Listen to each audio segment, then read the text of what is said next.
Tyro, virtual threat, keystroke kill, identity hidden, I fulfill. Cyber assassin, that's my prowl. Codes in hand, you'll fall. Hack and strike, chaos I make. Cyber realm, my domain to take. Hey, so I got you started on the FaceTime, I believe. There we go. All right. Well, good to meet you. Good to meet you, Elton. And I'm going to go ahead and make sure live stream's on. And I'm going to put this microphone close enough so it can hear you as well. As that's the other thing we encountered was the audio didn't come through on the FaceTime recording. Not sure if that was just how she had sent it. Okay. But just in case, I'll have this recorded as well. Gotcha. All right. So on my end, I've got screen sharing and then also share play. Okay. I think I should be good with just the screen sharing, correct?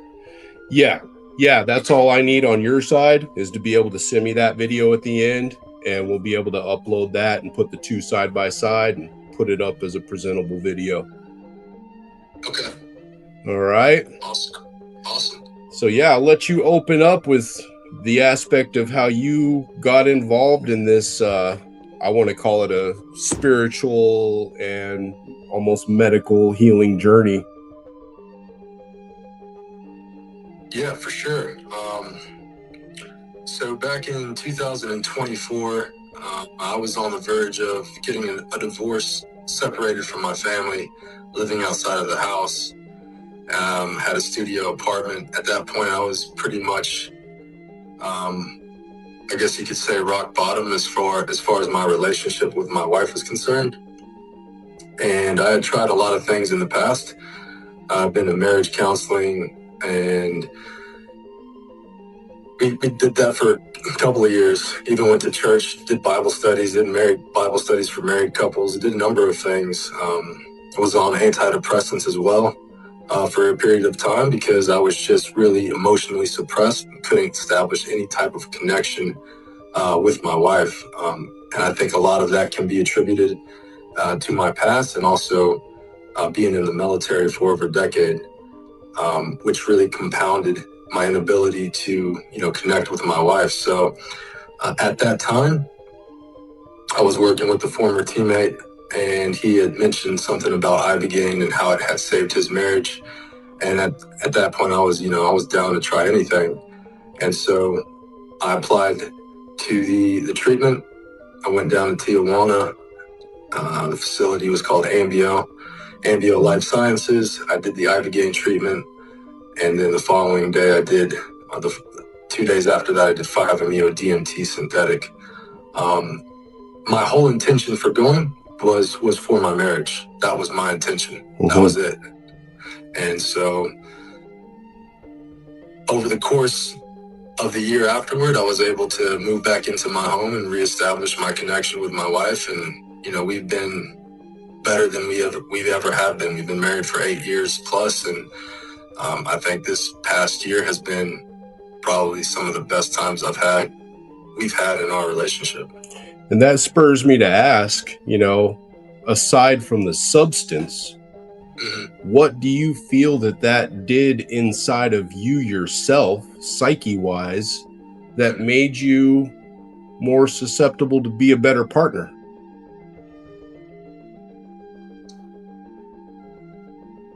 I would say the experience that I had with the Ibogaine, it lasted about 16 hours. And I cried the majority of those hours during that treatment, and continued to cry and purge through tears and through emotion for the next 2 to 3 days. Mm-hmm. So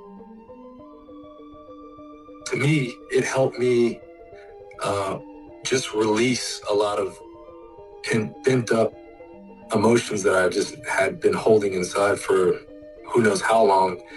And it allowed me to feel again. It allowed me to experience emotion again. And that's what my wife was always talking about. in our marriage, like, you're emotionless, you don't seem excited to do anything. And she was right. Like, we would go places and I was just desensitized at that point, where I couldn't have fun, I couldn't laugh, I couldn't be happy even with my daughter and my wife, and Right. going to amusement parks. It's just, I wasn't there anymore. But the medicine and the purging aspect of it through emotional release and crying, I think really changed my psyche in terms of being able to feel again. So a question about that, we were having our pre-conversation and ego death came up. Yes. Would you say that the ego kind of can become, not always, because ego is healthy, to have an ego is to be human in a sense. Without it, you wouldn't protect yourself, right? But it can become a wall or a dam or a barrier in a sense. And do you think with both of those essences, some of that ego death is what helped to open up? Or was it something else? Yeah, that's a good question. I mean, I do think that there's a bit of I do think I held on to some sort of an ego through the ibogaine treatment. I didn't really experience a form of the ego death in comparison to like 5-MeO DMT. Mm-hmm. And I didn't really think going into it that I had like this ego that was blocking me from making the connection to my wife. Mm-hmm. It was more of a psychological thing for me, and more of a physiological thing, where I just really couldn't break the barrier that was blocking me from being able to feel and being able to show emotion from the ibogaine treatment specifically. So would you say ibogaine is kind of like a veil piercer in a way? Yes, I would say so. And the emotion that it made me feel and experience through that treatment was something that I have never experienced before. And it was powerful. The experience itself was very powerful. I've never had an experience with the ibogaine. So any particulars about it that made it more powerful? Sounds like it went for a long time, 16 hours. Yeah, 16 hours plus. Even the following day, which they call gray day, and you're just kind of sluggish and almost feels like you're hungover.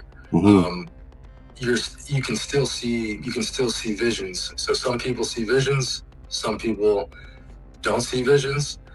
One of the things that they tell you coming into the ibogaine treatment is the medicine doesn't give you what you want; it gives you what you need. Mm-hmm. For me personally, I started experiencing visions right off the bat. Ibogaine is a very particular. I think all sacred medicines, to include ibogaine, are very sacred in the fact that you're able to communicate with the medicines in various forms, whether it's through voice, thought, or even movement, body movement. So one thing that ibogaine was teaching me and showing me was how to communicate with it initially. So if you can imagine being on Instagram and flipping through reels with your thumb, ibogaine was allowing me to switch through visions just by blinking my eyelids. I caught on to that within the first 60 minutes. And when I would blink my eyelids, it would show me something else. And that lasted for the entire 16 hours. And wow. Sometimes I could just hold my eyes open and just watch what the medicine was showing me. And at times, if I couldn't understand it, or things were getting like weird or strange, I believe, when you're in a room with 6 other people under the medicine, there's all these energies going around. So you can get influenced by these other types of energies, and you can tell the medicine, hey, like, can you show me another way? Or can you block what's happening, or block what's trying to invade? And the medicine will listen. The medicine will communicate with you. And when you say the medicine, because in my experiences with different substances and I call it interaction with different energies and spirit, I have that sense of it is a spirit. Yes. And that spirit is what's opening me to these different perspectives of seeing not only myself, but my relationship with other people's energy, Yes, sir. and feeling them in an empathetic way, which normally I keep going back to the ego would shut that down and I'd close myself off. But then in those times, it showed me that openness is the way of spirit. And then feeling that interaction, that's where it just felt more pure. Mhm. And it's harder not to be that once you've been there. Absolutely. I mean, ultimately, you know, I feel like sacred medicines they open us up to have love and compassion for everything, not just humans, but everything that's living, Right. whether it be plants, animals. It just opens you up to be a more caring person, a more loving person, which love is one of the highest forms of vibration and energy that we have as humans. So, yeah, I completely agree with you. So I just had a conversation with another person that I've been put in contact with, and she's coming more from the psychotherapy realm and integrating plant medicine into her practices. And it seems that that's where all medicine's heading, because there is, as I keep having these conversations, an awakening going on that's kind of obvious in the collective consciousness. And people are seeing that science and medicine alone aren't solving the problem, but back to spirit, that's awakening with the old ways, is doing more than medicine ever did. Traditional medicine, that is. So integration with psychotherapy and plant medicines. Mm-hmm. What do you think of that? I think if it's the ultimate, if the intention is right, the intention is clear, Mm-hmm.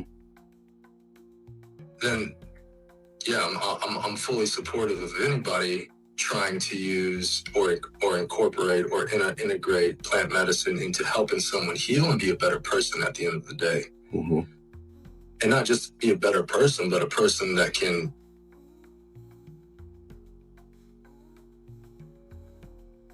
that's really more than just, that sees more than just the physical plane that we live on. Right. I mean, it's yes, healing trauma, healing hurt and pain. That's amazing. That's awesome. But also being able to expand into other dimensions, because we're not just physical human beings. You know, that's where the true power comes. And you know, if that's what we're all trying to do, then yes, I'm 100% on board with that. So you just touched on a point of what I had said to her in our conversation was, you know, I get psychotherapy, and if I were to choose any psychotherapist, it would be the Jungian way, you know, of integration of shadow and aspects. And definitely he followed more of an esoteric line of thought. Mm-hmm. But I gotta say, from my experiences with medicines, you know, I've come to see my existence less of a physical existence. I feel more of a spirit embodying a body and having a spiritual experience through a body, rather than my physical body being my focus anymore. And from that place, I see others as spirit. You know, even though I interact with their bodies and see them physically, I also feel their essence, and I lead with that. I lead with how I feel and how they feel in an empathetic way from a distance, more than I do any other words that come out of their mouths or what they're trying to impart. And that's the part that I'm trying to reconcile in this process of meeting everyone is, you know, where is the line where the two meet? Because I do see a vetting process would be necessary in a sense of doing the medicines with some people. It might not be a great idea. Maybe they're just trying to weekend warrior, have fun, and which probably isn't the best thing to do when you're messing around with fairly powerful medicines for the wrong intentions. 100% agree. Right? 100%. So how would you vet people? Well, people are always going to slip through the cracks. I mean, they'll say the right things, and they may seem like they're the perfect fit for the medicine, and I've seen it happen. Like, I've seen people go into a treatment facility and undergo the medicine, thinking that it's going to be leading from a position of curiosity, or leading from a position of I need to try this next thing, this next trending thing. Right. And I've seen people have the most horrific experiences because they're not coming from a place of alignment in mind, body, and spirit. If you're not aligned, you can't lie to the medicine. The medicine's only going to amplify what is really weighing on your mind, what is really weighing on your heart and in your spirit. And it's going to give you what you need. I've seen people just throw up for hours. I've seen people just sweat for hours. I've seen people don't even want to lay down. They want the medicine to be done and over with because they don't want no part of it. They realize they got themselves into a ride they don't want to ride. Exactly. Yeah. So to answer your question, I mean, it's hard. I mean, yeah, we have a process. We have an intake process. We have a phone screening call. We try to we're going to ask the right questions and try to see if we're energetically aligned for you to, come and partake in this medicine. But if there's an energetic sneakiness, misalignment between me as a facilitator and them as the participant, or one who's wanting to be served, then that's a no. It's an easy no. Right. So they can answer all the questions and they can do the phone screen, but ultimately it's going to come down to the energy. Right. You can feel it. If it's right, it flows. If it doesn't flow, it doesn't go. Exactly.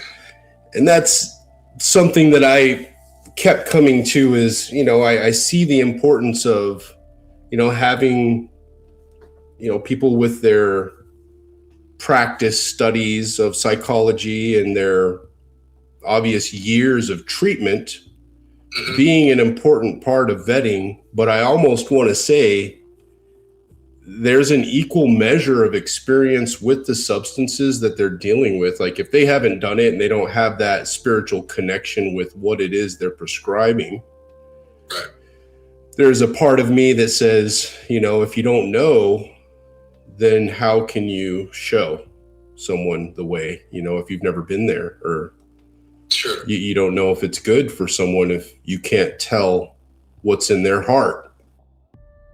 And yes, you kind of got to go there yourself to be able to see it, right? Yeah, absolutely. And to really understand the medicine, how it works, how can it affect people, and the consequences of serving someone plant medicine. Like, whether you're a psychotherapist or a certified facilitator from wherever, there's consequences to the medicine. People will get destabilized from it. And what kind of integration pathway do you have set up for these people? Right. And that comes down to the debriefs, right? Before you even start, there's already a plan of afterwards communications, just like the shaman and the medicine men would, after a peyote ceremony, have a communication afterwards of what the vision was and what it meant. A little help to integrate. So let's get into a bit of what led you down your path. You said your family was your initial reason. Why? I didn't want to see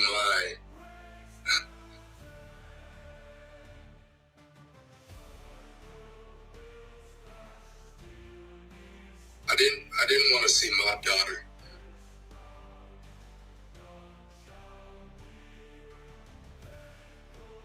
didn't want to see my daughter grow up in a broken home, and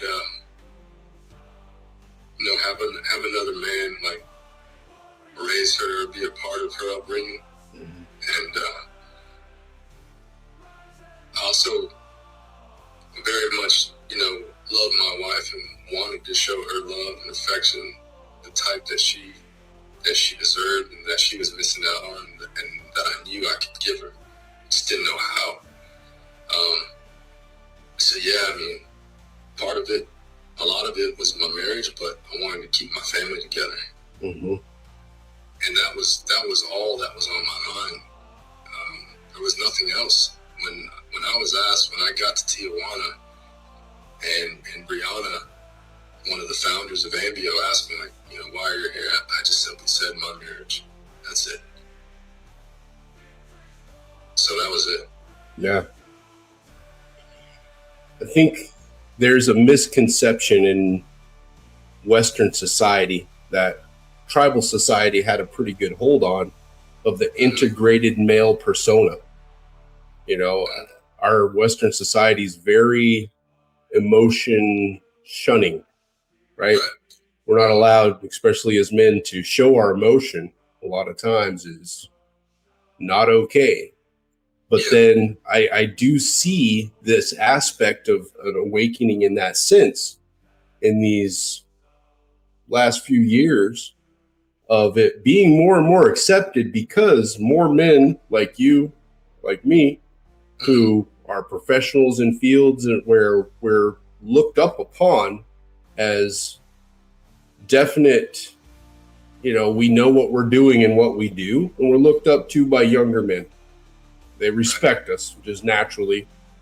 And in that way, I personally, having my integration process go through, through plant medicine, and then life just kicking me in the face and me dealing with it in a straightforward manner.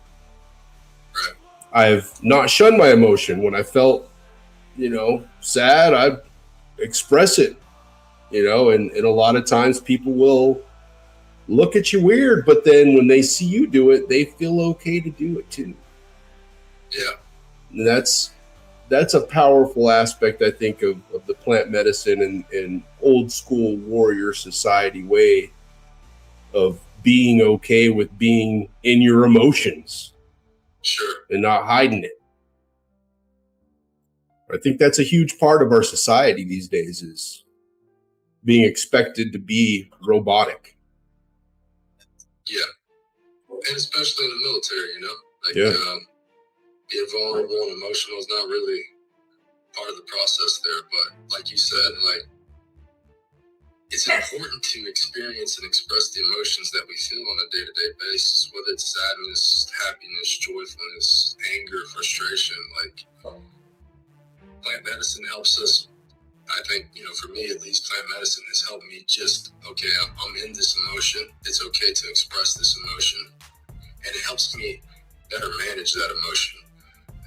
Sadness or frustration doesn't have to throw me off track. It's just something that I see, I embrace it, I let it pass through, and hey, we get back on to what we're doing. Yeah, I used to identify as a younger man in my 20s as I had one emotion, and it was anger. Yeah. In any heightened emotional situation, that's where I went. I went to anger. It could be good things even, so it would turn on me somehow. And that was the huge change of that process for me, was being able to not express the singular emotion. Every emotion didn't turn to that anymore. I was able to actually feel what was in front of me. Right. Now, I very recently did experiment. I want to say it wasn't so much of an experiment. It happened naturally. The toad medicine, I felt, was something that I should experience, because having these conversations, and then the way that it seems that the group is going to be forming of the people that I'm talking about and talking with, towards a university of medicinal use of, not only toad medicine, but other medicines for mental health, spiritual health, and awakening of spirit is what I like to call it. It was an important part for me to experience, to be able to know what it was. And I want to say I didn't seek it. I was open to it, and it happened. And through that experience, I did experience what I thought I had before. I thought I had encountered that ego death before. And maybe I've come real close, but having the experience that I did, it was a different experience for me, for sure, than what I encountered in the past, which was more conquering fear and being able to go through situations with a clear mind. But this was more seeing things differently from that point into the past and into the future in a way that I feel more open again in my expression of self. I've been talking to strangers. I used to never do that. I had a very long conversation with the lady when I went to go buy frankincense and myrrh to see what frankincense and myrrh were about. And we had a huge conversation, and I even remarked to her, a week ago, I would have never done this. It would have been a very short, thank you, this is what I need, and I don't really want to talk about it, and just take my things because I'm shut down. Right. It opened me to that energy exchange is what I want to say. It opened me to an open exchange of energy between people that I don't know. And it's a trust factor. I want to say somehow I trust people where I never in my life had trust in people like that. Did you experience anything like that?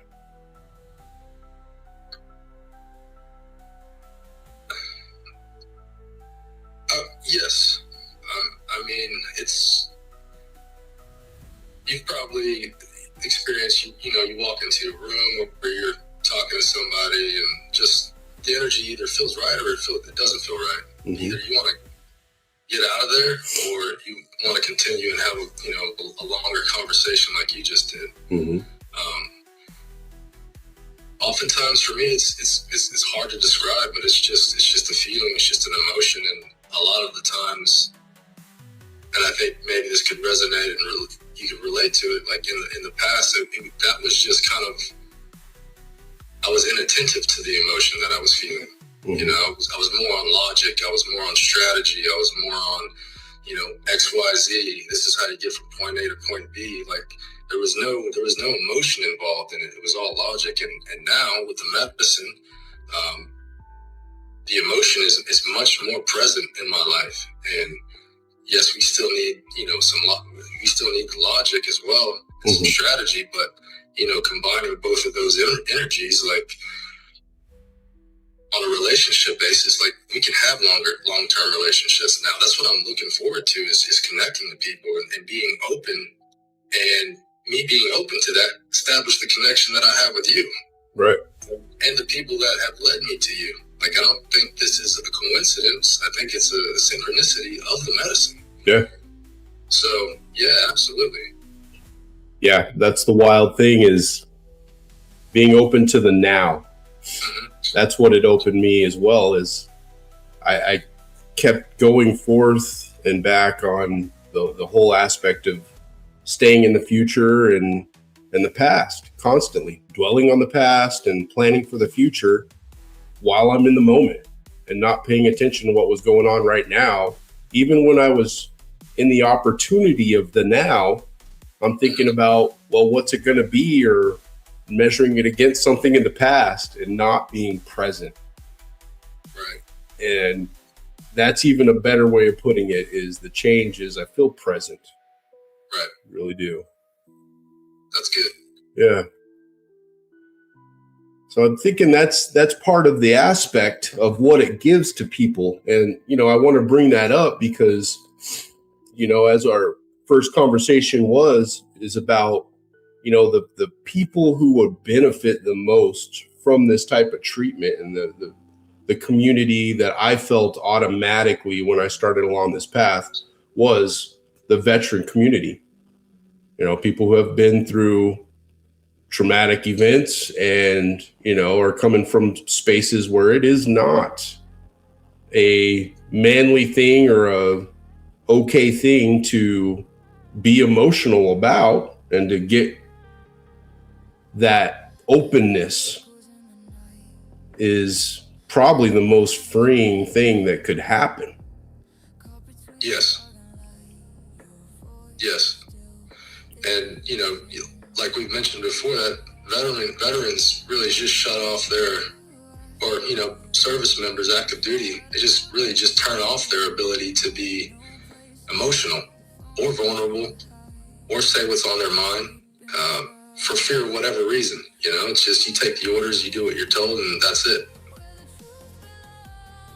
And we condition ourselves to the point where we live that life for so long, we bring it into our personal life. Mm-hmm. And that's where we have this imbalance of work and life, and it's not sustainable.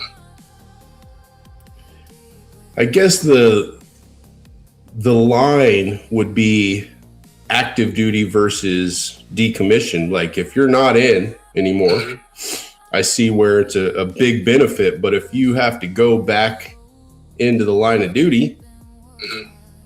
and you have done your integration, do you think your perspective would be problematic? Quite possibly. Yeah. Quite possibly.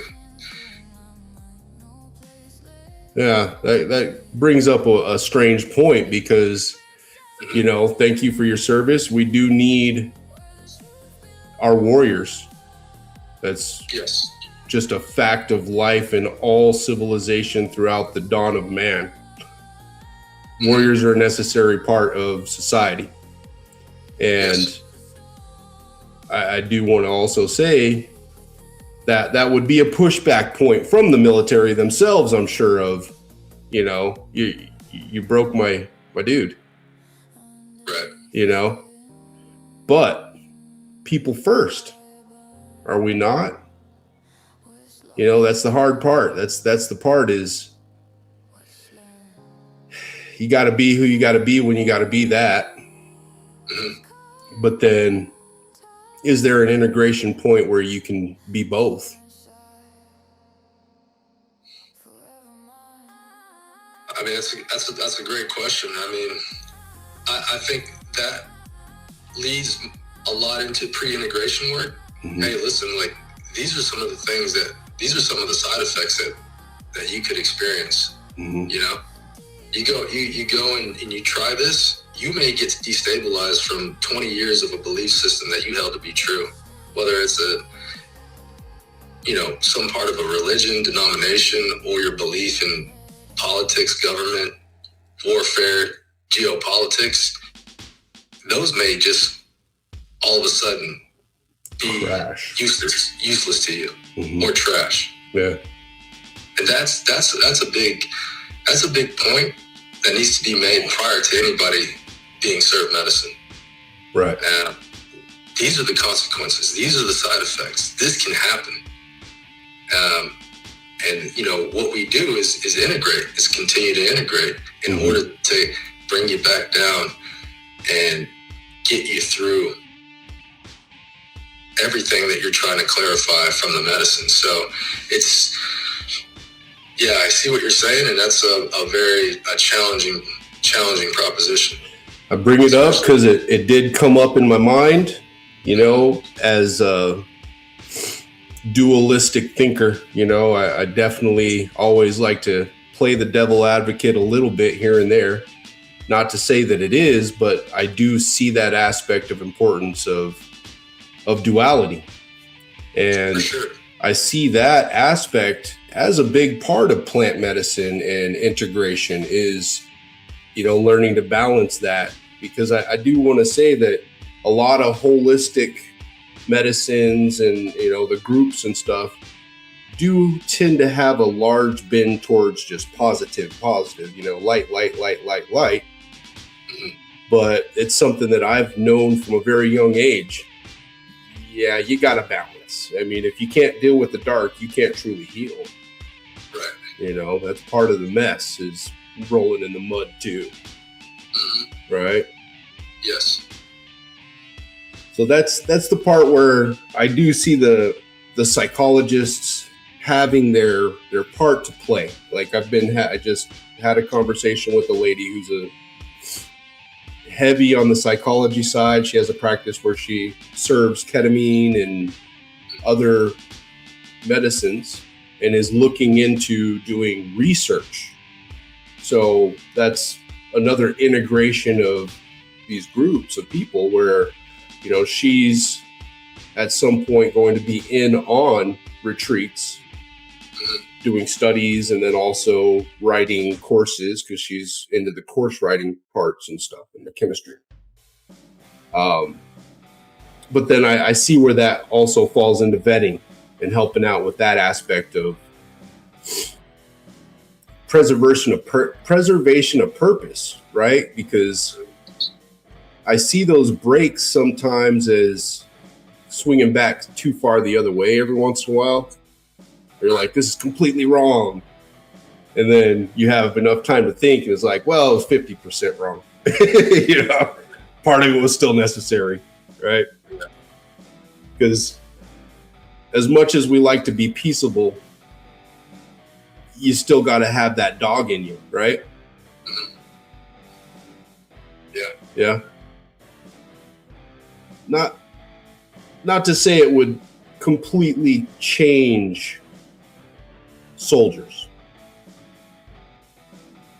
but it might make them better. It might make them better, right? For some, if they have that mentality of service and purpose, right? There's got to be some bend on that. I don't know. So I'm always trying to think of, in the future, what are the obstacles? You know, and being military industrial complex is one of the biggest corporations that, you know, in the world. Where are they going to land on it eventually? Yeah. Right. Yeah, and not just the military. I mean, we can also spread it across, you know, religious institutions. So millions of people go to religious institutions every day or every Sunday or whatever day they go to church. Truth. These people that go to church, I was one of them.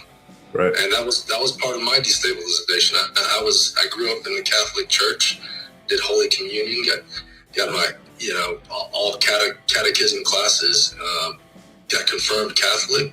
You know, switched from there when I was 18 into non-denominational, started going to Christian churches, held on to these belief systems up until, you know, my early 40s. Mm-hmm. After plant medicine, there was a destabilization factor there. And no longer, I saw another level, I saw another side of all of that. And right. to lack for a better word, but just let go of all that. Mm-hmm. And proceed on this new path that I'm on. That's not necessary. That's fearful. It's a make or break for me at that point. It's like, I can go back to what's familiar because it feels comfortable, or I can keep pushing to the unknown.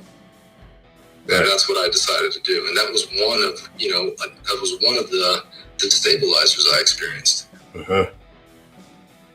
Yeah, I've always put that kind of ideology in line with Jesus never wanted anybody to worship him, Mm-hmm. right? He was trying to set an example of being a human, and that love is the way. Love your neighbor, take care of people. You have the power of manifestation and creation and healing in you through your belief. Yes. Use it wisely.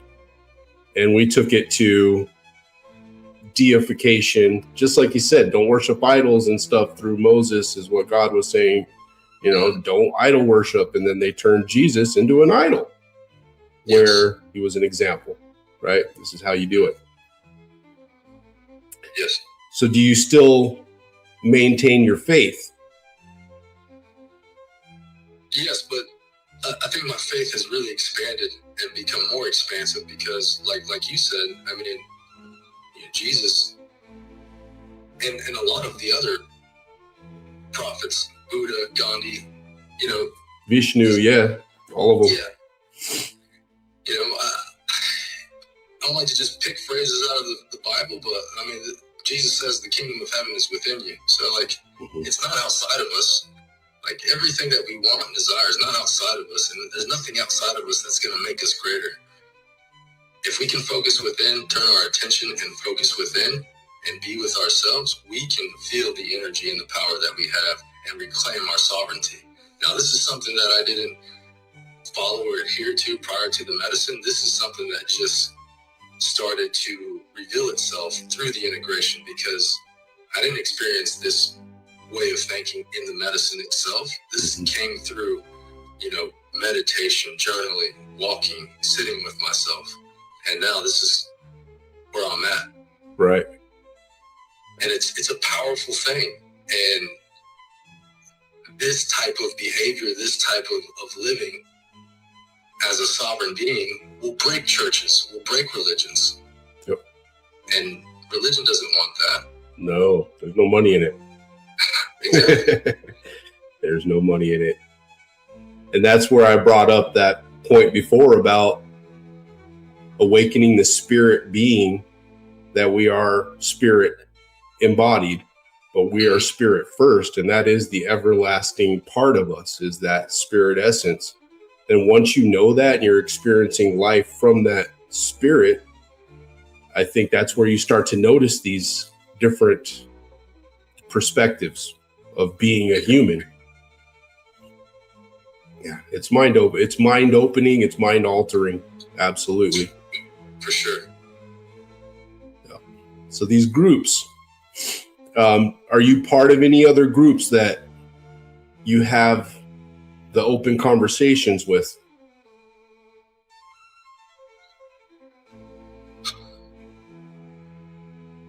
Not asking for names or anything, but you have conversations. Yeah, so I've stayed in contact with people who I've either done medicine with, served medicine to, or have been a participant in some of their retreats and immersions that they've had. Mm-hmm. So I stay in contact. Whenever,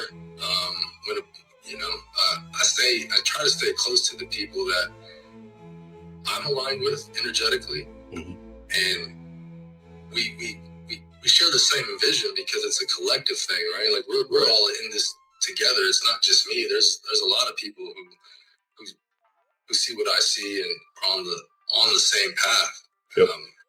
And so it's a collective group. It's a collective conscious, and it's continuing to grow. Yes. I ask that because in my daily life, I continue to be me. Mm-hmm. And it's baffling and confusing to most people. Yes. Because there's this sense of who I am and how I operate in the world that's off-putting. Because not only am I more open to be loving and accepting, I'm also more open to say the ugly truths, the things people don't want to hear. I'll say it to their face, and they're like, wow, you can't say that to your boss, or you can't say that out loud. And I'm like, it need to be said, Right. I don't know what to say. I had to say it. It just felt, and I did, and I feel better, Yeah. And I keep doing that. And the more I do it, the more authentic I'm feeling. And I feel better the more I do it. But then at the same time, there's this weird synchronicity of the more I keep opening up to saying the ugly truth and being more open to lovingness and openness, the more I keep meeting people organically that are of the same mind. Because I can feel it. Like, I see them and we start talking. I'm like, that's why we're talking. Right. Because we're on that same mental path, spiritual path. We're on the same thing, like you said, collectively. Mm-hmm. So that's that awakening. Yes. That's happening. I keep hearing that buzzword of the collective. It's everywhere online and everything. And I think it really is, it's very powerful. Yes. It is. Yeah, I do agree. What do you think from your experience? What are some of the externals out there in the world that try and suppress people's ability, to try to suppress people's power, try to suppress their sovereignty, and keep them looking for answers outside of themselves? What are some of the things that you've noticed that try to limit that vision or cloud it? It'll kind of sound science fiction-ish when I say it, okay? But I had this whole theory about, water is God. Like, God is water. Everything that's alive has moisture in it. And when you die, that moisture will ascend, and the mineral essence of you will eternally stay in the earth and possibly burn or whatever. So I follow that line of thought of the biblical thought process of that. But on a greater sense, it's, do you live by your spirit or do you live by your body? And which do you prefer to imbue with your essence? Like, your energy stays where you focus your intention and your energy. Just like in physical matter, we can change and affect physical matter with our attention. So I bring all that up because I really have had this revelation that there's a spiritual war, right? And there's this essence that's not necessarily about the water. It is about the material. And I think that essence has gained power through more of the technological world, through computer chips, through silicon, which is void of moisture, void of water. I kind of almost see it as in a way, a embodiment, a place for a disembodied spirit that is anti-love to take hold. And not that it is more than just a tool and a vehicle, because it is, but in a sense, I think that is why the pervasive spread of, the internet has more porn on it than anything else combined. You put every other thing on the internet on it and measure it against the amount of pornography and foulness, and it still pales in comparison. And I think that's kind of by design, because there is a battle to pollute, in a sense. Yes.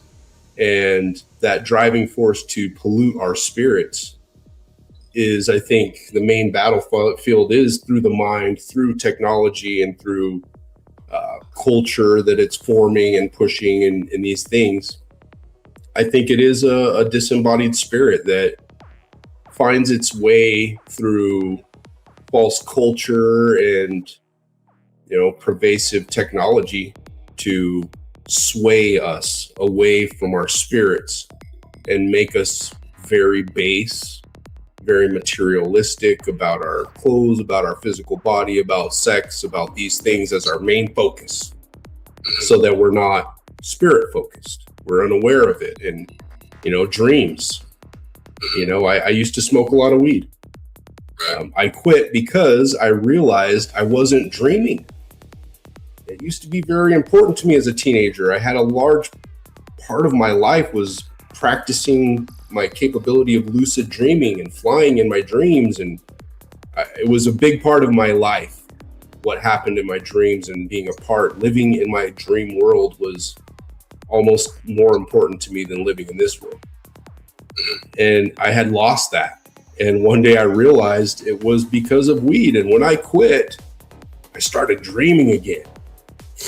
And that hit me again. I was like, well, maybe that's why they made it legal, because they're just another way to cut us off from our spirit experience as a embodied spirit, and just focus on the self body, because the body is that mineral. It's the part that, because we're dualistic beings of shadow and light, we have that shadow aspect, and it's not healthy to not embody in part because it is part of us. But knowing that duality, I think it's up to us to choose what part we put our attention on. So to get all the way back full circle to your question, I believe it is the darker side of the shadow aspect that is trying to fight for its space. And it has a very strong foothold in those who have power because they are enriched by it. I've been noticing for a long time those who do some really horrible things in the world are some of the richest people in the world. And that doesn't seem to be a coincidence. It doesn't. So it seems when you play the game and you go along, you're rewarded for it. You know, I had a little personal story, you know, but some of my friends have done bad things, and one of them had run over a girl drunk driving, and he did some years for it. He did prison time and stuff, but I thought it was odd that while he was there, he met a woman who had a lot of money, and then he got out and bought a horse ranch and an excavating company, and he's doing very well. And I attribute some of that to, okay, well, maybe he integrated and he's done a turn your life around moment. And maybe he honestly does deserve those good things. But when I asked him about it, he didn't seem remorseful. He kind of almost blamed her a little bit, like she had somehow not been living a good life, and it was kind of her fault that she was in the way. Yeah. And I was like, I don't know, man. I don't know if there's a reward sometimes for giving in, because I don't know if the material world is really, as some people have said, is the material world is the devil's world. Yeah. We're kind of living in hell in a way, in a sense, but it is a hell that we create for ourselves or we make it heaven. It's all in the mind and our perspective. It's like Jesus said, we are the creators of everything. We're manifestors. We have the power of God within us. We have the power of manifestation and creation. So where we focus. But I look at technology and society as being guided by television and music and stuff into a dark place. There's so much witchcraft, demonism, vampirism, rampant foul sexuality, not healthy sexuality, you know, perversion of the roles, taking men out of the strong role and putting the women in the strong role. And a lot of TV and movies, the guys are stupid. We don't know what we're doing. Don't follow the guy.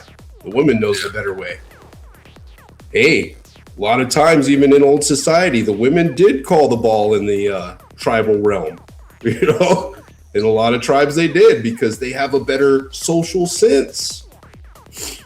In crisis situations, the guy should probably be calling the ball, but in social and long term, should probably listen to the woman a little more. She might have a better sense of things. I get it. But overall, there's a perversion that I've seen in technology, and that's the biggest thing that comes out of your question for me. Yeah. Okay. Yeah, no, I mean, people are always on their phones. They're looking at something. They're being consumed by something. We're always intaking. Yeah. For sure. Yeah, I had to give up Facebook because it was showing me things I didn't want to see. Mm-hmm. And I decided I got onto it because of contact with family and friends, and it wasn't that anymore for me. Right. It's changing my mood. Oh, yeah. Out of nowhere. So that's my take on kind of where the attack is coming from, in a sense, on spirituality. But I know that the natives in all cultures used plant medicine for integration of spirit, because I think in a lot of ways understood that you had to have that balance, you know, and be able to work with both, be able to understand both. Yeah. So yeah, I know we wanted to talk about how, you know, prior and active duty, basically military, even police. I mean, anybody who's been in, you know, high stress, high impact work, that they've dealt with things that definitely probably could do with some integration, would benefit from these retreats. Yeah. So before I got out of the military, I think I had like maybe 12 months to get out. I mean, I was prescribed antidepressants. I tried them for about 30 to 60 days, and I just felt worse taking those. I didn't really feel like they were doing anything, so I discontinued them. But I know a lot of people are in that same boat. I've got friends that are still in. They're about to separate. They're on antidepressants right now. Mm-hmm. For whatever the reason, but I just feel like that's a standard. Go into see medical, you tell them what's going on, and it's just standard practice to prescribe individuals or service members pharmaceutical medication without any other, practices or somatics to help relieve tension or stress, whatever they're trying to overcome. I just think it's always, and for a long time has been, pharmaceuticals. And I don't think that's the right way to go. I don't think it's working. We still have veterans that are committing suicide each and every day. Right. And the military has a high rate of divorce, not just in the military, but afterward as well. So I think a lot of that is stemming from other problems. It's stemming from pharmaceuticals for one, and it's stemming from like misdiagnosis or mistreatment of service members, active duty, and veterans. Mm-hmm. So I wanted to ask your question back at you is, what would you count as kind of the source of the negative aspect? What's the attributing factor that you see coming at us? That is trying to, suppress and limit our sovereignty as humans, and as spiritual beings. Enlightenment and sovereignty, yes. Well, the government for sure. Mm-hmm. I hear a lot of talk about laws being passed this way and that way in support of psychedelics, mm-hmm. but I sit and think about when was the last time the government has done anything to empower the humanity as a whole for their greater good.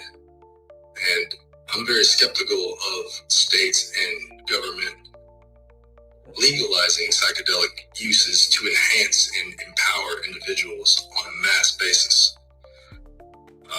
So I do think government for sure is one. Mm-hmm. I do think technology, like you said, there's 2 billion users each and every day on Instagram, and that number continues to grow. Yeah. Where our attention goes, our energy flows, as you alluded to. Mm-hmm. And if we're just consuming things that are not, or we're giving our attention away, and it's really not helping us, it's fragmenting. It's a fragmentation of our ability to stay focused and be attentive. And that's what we need in order to become aware of our power. So technology for sure, and government. I think those are the top two, and also media. I know there's a war going on, and that's just really consumed a lot of people, even people that don't have any ability to control what's going on, but yet their attention and focus is on that, even though it's thousands of miles away. When their presence, like you said, is a very important thing to have, it can be focused on here in your own house, around the people that you love, people that are closest to you, and even strangers that you bump into every day. But Instead, you're focused on a war that you have no part of. That's the truth. Yeah, there's a lot of that wag the dog, and it's been going on for a long time. Here in Arizona, there's a lot of that with the border. You know, they got people scared to death to go to Mexico because they're killing all the, they're taking hostages and this and that. I've got friends I work with that have houses in Mexico, clients that are in vacation just last week in Mexico, and they're like, what are you talking about? Like, yeah, well, it says on the news. They're like, I mean, stop. Just don't watch it, okay? Yeah. Go have fun. Enjoy your life. It's like, in one town in Puerto Vallarta or something, right? But everywhere else, you're good to go. Have fun. It's like, okay, well, all right. So, yeah, it's politic games, trying to keep the money.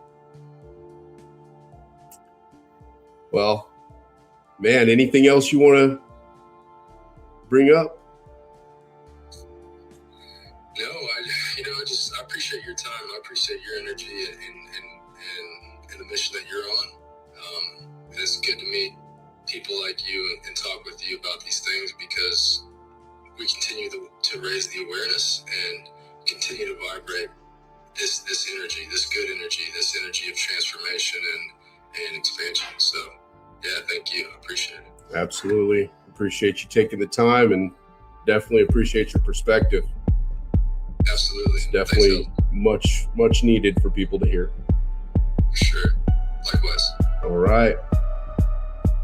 Have a good night, man. All right, brother. Thank you. All right. Bye.